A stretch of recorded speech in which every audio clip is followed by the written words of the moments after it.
Alright, welcome back. Today we're going to finish up section 1-1 and we're going to talk briefly about what this thing is called a work together 1-1. So what you're going to see here is this little chart that we have to fill out. There's only 3 blanks, so that's nice. It should be pretty quick. And you're going to also see on here that it's a chart of assets equals liabilities plus owner's equity.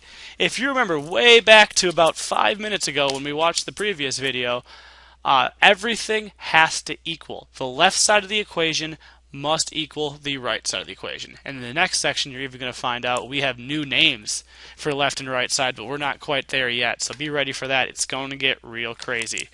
But for today, let's make sure that our assets equals our liabilities plus owner's equities. So the first thing that I need to do as I look at this is click on the handy dandy instructions. You thought I was going to say notebook, but I didn't.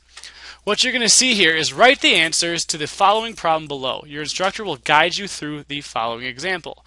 For each line, fill in the missing amount to complete the accounting equation. And you're going to see that this is a complete copy of what the problem actually is, so I'm going to go ahead and minimize my instructions and just do the problem. So as I look at the first one, I'm going to see that they gave us a blank for assets, and they gave us $3,000 for liabilities and $8,000 for owner's equity. Well, looking at that, I should be able to realize that it's looking for the left side of the equation. So I'm going to look at liabilities and owner's equity and see that they equal together a combined $11,000.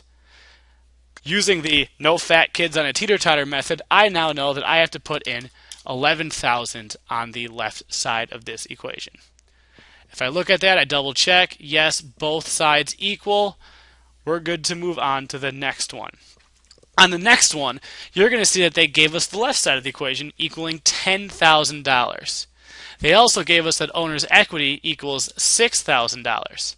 Now knowing that, I've got to make sure the right side equals. Currently, I have on the left side 10,000 and on the right side 6,000. So what makes the right side equal 10,000? Well, I just have to take this number, 10,000, minus 6,000 to get, as you can probably guess, 4,000. Adding up the right side, oh good, they both equal 10,000. Moving on to the last one, you're going to see on the left side, in assets column, it equals 63,000.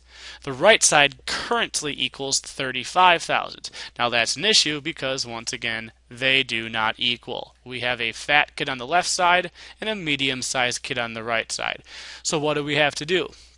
We have to subtract the two. So knowing how subtraction works, take 63,000, subtract 35,000, and I get 28,000.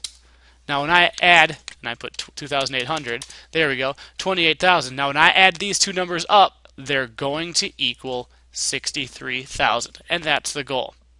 Now some people might be going, wait a minute, I feel like I've done something like this before. In actuality, this part of accounting is exactly what Algebra 1 is. All we're doing here is solving for x to make sure that both sides equal in the equation. So once again, this is basically algebra. It shouldn't be too much of new stuff, and it's something that you've done before. With that, I'm going to ask you guys to move on to the on your own section and then the application problem. So good luck, be awesome, don't make any mistakes, and we'll see you again next time.